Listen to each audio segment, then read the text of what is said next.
राधे राधे भक्तों, सब भक्तों को राधे राधे। हरे कृष्णा। ओम नमः शिवाय। तो सावन सोमवार की पूजा सामग्री क्या क्या चाहिए हमें?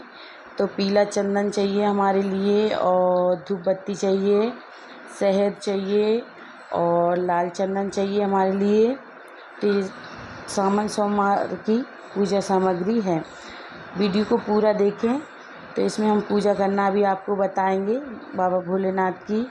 और हमें कलावा, इत्र और जल का लोटा, और हमें चावल चाहिए, साबुत चावल हों, और चीनी चाहिए यानी कि शक्कर चाहिए हमारे लिए उन्हें स्नान कराने के लिए। और दाल चाहिए हमें चने की, और चने की दाल हमें जो भी कुंवारी लड़कियां होती हैं वो पूजा में चने की दाल ज़रूर से चढ़ाएं, जिससे हमारे जो मन में कामना होती है वो पूर्ण होती है। और माचिस चाहिए हमारे लिए, और फूल चाहिए हमारे लिए, और बीलपत्री चाहिए। बीलपत्री तो ज़रूर से चाहिए।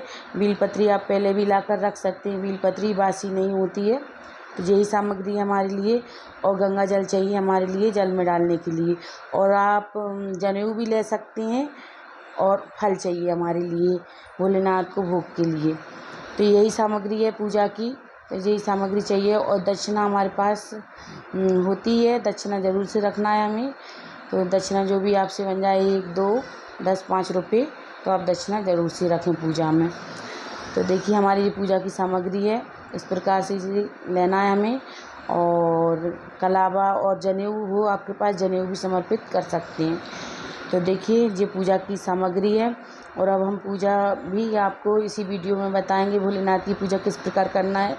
सावन सोमवार का पहला सोमवार 22 जुलाई को पड़ रहा है, और 19 अगस्त को इसकी समाप्ति होगी। तो पूर्णिमा है उस दिन। तो हम इसी में आपको पूजा करना भी बताएंगे वीडियो में। तो अब हम पूजा करेंगे बाबा भोलेनाथ की, वो भी हम आपको बता देंगे। तो इत्र चाहिए हमें, जब हम भोलेनाथ को स्नान कराएंगे तो इत्र चाहिए। और दूध, गाय का दूध मिल जाए तो और भी अच्छा है।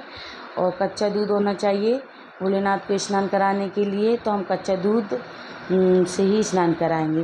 तो हमने दीपक जला लिया है, और दीपक हमें पहले से ही प्रज्वलित कर लेना चाहिए जब भी हम पूजा करें बाबा भोलेनाथ की।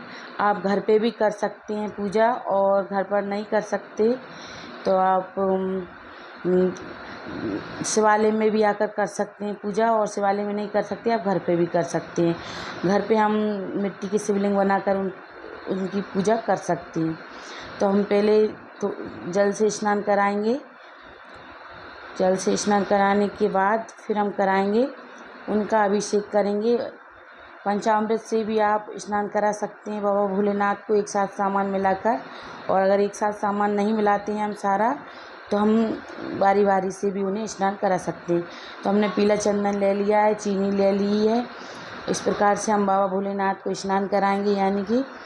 और शहद लेना है, शहद तो ज़रूर से लेना है। उन्हें स्नान कराने के लिए हमारा पंचामृत तैयार हो जाता है। और फिर हम थोड़ा थोड़ा जल डालकर और स्नान कराएंगे। तो हम दोनों एक साथ पूजा करते हैं, जब डेली आते हैं पूजा करने के लिए। और सोमवार की पूजा इसी प्रकार करना है। तो अच्छे से हम स्नान करा देंगे बाबा भोलेनाथ को। और अच्छे से स्नान कराने के बाद उन्हें मल के चंदन और चीनी और शहद से स्नान करा देंगे उन्हें। और स्नान कराने के बाद फिर हम दूध से स्नान कराएंगे। और एक धार में ही हमें स्नान कराना है, एक धार से ही हमें स्नान कराना है। दूध, जल जो भी हो, आपको एक धार से ही स्नान कराना है। अब हम शुद्ध जल से स्नान करा देंगे। तो इस प्रकार से हम शुद्ध जल से स्नान करा देंगे बाबा भोलेनाथ को। और अच्छे से हाथ फेर कर हम अच्छे से स्नान कराएंगे। इसी प्रकार कराना चाहिए हमें शिवलिंग पर जब पूजा करें, तो इस प्रकार से हम स्नान करा देते हैं। तो सावन सोमवार में हर सोमवार को आप इस प्रकार से पूजा कर सकते हैं। और पूरा महीना अगर आप पूजा करना चाहते हैं सावन सोमवार में, तो पूरा महीना भी करती हैं लेडीज़ें। और तो पूरा महीना भी आप इस प्रकार से सेवा कर सकते हैं। और ऐसे भी नहीं कर सकते तो आप दूध, जल चढ़ाकर भोलेनाथ की सेवा कर सकते हैं। भोलेनाथ तो एक लोटा जल से ही प्रसन्न हो जाते हैं, तो उन्हें एक लोटा जल अर्पित कर दें, तो आप इस प्रकार से भी उनकी सेवा कर सकते हैं। अब हम लगा देंगे इत्र, और इत्र ज़रूर से लगाएं, और हर सोमवार को कर सकते हैं आप। और इतना टाइम नहीं है आपको तो घर पर भी आप इस प्रकार से छोटी मिट्टी के शिवलिंग बनाकर आप उनकी भी पूजा कर सकते हैं, तो हम वो वीडियो भी आपको बताएंगे। तो हमने इत्र लगा दिया है, और इत्र लगाने के बाद अब हम लगाएंगे चंदन, और चंदन से उन्हें तिलक करना है। तो हम इस प्रकार से तिलक लगाएंगे। पीला चंदन ही लगता है भोलेनाथ को, तो पीला चंदन लगा लेंगे हम, और फिर उसके बाद लाल चंदन से हम बीच में उन्हें तिलक करेंगे। तो मैं इसी प्रकार से डेली पूजा करती हूँ। मैं तो सोमवार से ही मतलब नहीं है, और मैं तो हर सोमवार को ही भोलेनाथ की पूजा करती हूँ। हाँ, डेली रोज़ का काम है मेरा। और सोमवार के दिन आप तो इस प्रकार से हम तिलक कर देते हैं। और ओम बनाने से हमारे घर में सुख समृद्धि बनी रहती है। ओम का जाप तो बहुत ही अच्छा रहता है, भोलेनाथ का ओम का जाप ज़रूर करना चाहिए, इसलिए हम ओम बनाते हैं। और राम लिखने से भोलेनाथ बहुत खुश होते हैं, इसलिए राम लिखना चाहिए हमें। तो अगर बीलपत्री पे आप राम लिखकर समर्पित करते हैं भोलेनाथ को, तो भोलेनाथ बहुत खुश होते हैं, इसलिए हम राम लिखते हैं डेली। तो राम ज़रूर से लिखना चाहिए, भोलेनाथ बहुत जल्दी प्रसन्न होते हैं। तो इस प्रकार से हम राम लिख देंगे, और चंदन से ही लिखना है हमें राम। और चंदन ज़रूर से आप पीला वाला ही यूज करना चाहिए हमें भोलेनाथ के लिए। तो हम पीछे की साइड जहाँ से हम जल समर्पित करते हैं, तो वहाँ हम स्वास्तिक बना देंगे, और जहाँ से भोलेनाथ का पूरे परिवार की पूजा की जाती है, तो इधर से ही बैठकर पूजा की जाती है। और माँ अशोक सुंदरी पर भी हम तिलक लगा देंगे। तो जलाधारी की यहाँ बीच में माँ अशोक सुंदरी हैं, तो नंदी बाबा को भी स्नान करा देते हैं हम। तो नंदी बाबा को भी स्नान कराना है हमें इसी प्रकार से अच्छे से, और फिर उनको लगा देंगे चंदन। और चंदन लगाने के बाद फिर हम बनाएंगे स्वास्तिक। तो स्वास्तिक बना देंगे नंदी बाबा के यहाँ भी। और बीलपत्री हमें चिकनी साइड से रखना है, इस प्रकार से हम बीलपत्री रख देंगे, पूजा करेंगे। और बीलपत्री अगर आपके पास नहीं है तो आप रख लें तोड़ के, तो वो पुरानी नहीं होती है, बासी नहीं होती है, बीलपत्री हमेशा ताज़ी रहती है। और माँ अशोक सुंदरी पर भी हम बीलपत्री समर्पित करेंगे। तो इस प्रकार से हम बीलपत्री समर्पित कर देंगे, और ऊपर भी हम बीलपत्री समर्पित करेंगे। तो पीछे की साइड हमें बीलपत्री ज़रूर से समर्पित करना है। यहाँ पूरा परिवार की पूजा की जाती है भोलेनाथ की, तो यहाँ हम बीलपत्री समर्पित कर देंगे। फूल अक्षत सब कुछ हमें वहाँ समर्पित करना है, और हम पुष्प समर्पित कर देंगे भोलेनाथ को। और देखिए इस प्रकार से आपके पास जो भी पुष्प हों आप वो समर्पित कर सकते हैं, मंदिर में ही हमें पुष्प मिल जाते हैं। और यहाँ माँ अशोक सुंदरी पर भी हम पुष्प समर्पित करेंगे। इस प्रकार से हमें करना है पूजा, और फिर अच्छे से हम भोलेनाथ को सजा देंगे, पुष्प रख देंगे, पत्ती, और इस प्रकार से हमें तिलक करना है लाल चंदन से। तो रोरी नहीं लगती है बाबा भोलेनाथ को, तो हम लाल चंदन से उन्हें तिलक करेंगे। तो हम इसी प्रकार से डेली पूजा करते हैं। सावन के महीने में आप इस प्रकार से पूजा करेंगे तो बहुत अच्छा रहता है, और मैं ऐसे ही करती हूँ जिस प्रकार से आपको बता रही हूँ।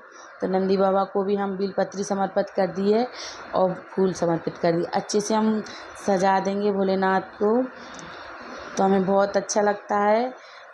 इस प्रकार से पूजा करते हैं, और देखिए कितनी खुशी मिलती है भोलेनाथ की पूजा करते हैं तो। और भोलेनाथ की कृपा होती है जब भी हम सब कुछ कर पाते हैं, उनकी कृपा से ही, और जब भी हम और भी पूजा कर पाते हैं। तो अब भोलेनाथ पे हमारे भार है। हमारे लड्डू गोपाल जी 4 महीने के लिए योग निद्रा में चले गए हैं, तो अब हमारे भोलेनाथ पर भार है। और सावन के महीने में पूरे महीने इसी प्रकार पूजा करना चाहिए। और चने की दाल कुंवारी लड़कियों को चढ़ाना चाहिए, इससे वांछित फल की प्राप्ति होती है।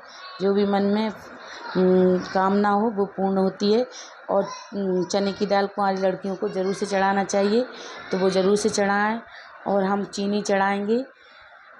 देखिए अशोक सुंदरी में बाबा भोलेनाथ पे इस प्रकार से, और पीछे भी हम चढ़ाएंगे। तो हम देखिए, और नंदी बाबा पे भी हम चढ़ा देते हैं अक्षित, और अब चढ़ा देते हैं हम चीनी और फल। जो भी फल लेकर आए हों आप, वो फल चढ़ा सकते हैं, आप भोलेनाथ को समर्पित कर सकते हैं। तो हमने फल समर्पित कर दिए, केले, आम, जो भी कुछ हो वो आप समर्पित कर सकते हैं। तो अब हम शक्कर समर्पित करेंगे भोलेनाथ को।